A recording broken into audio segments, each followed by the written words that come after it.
用裙子改造的这款手拎包、斜挎包，特别精美，特别漂亮。裁剪出包身一片，外带一片，这个2片是内带，这个是侧边带2片，侧边条1片。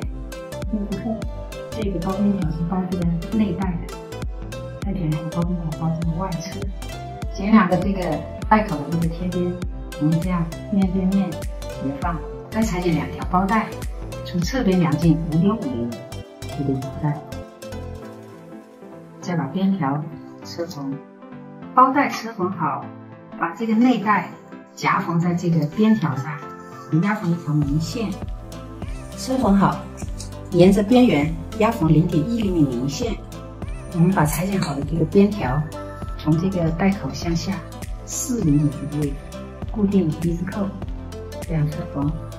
侧边带这边折叠熨烫3厘米，从上面量下来5厘米，在这里捋对好。这里压缝1道，再沿着2侧这样车缝。车缝好是这样的。车缝好和包身进行连接，中心点对齐，背对背叠放，夹子固定。圆角这里也可以打上剪口，沿着边缘车缝1圈，另一侧相同。车缝好，进行包边处理。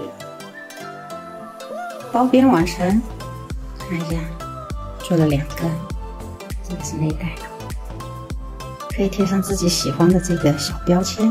这个包我特别的满意，您喜欢吗？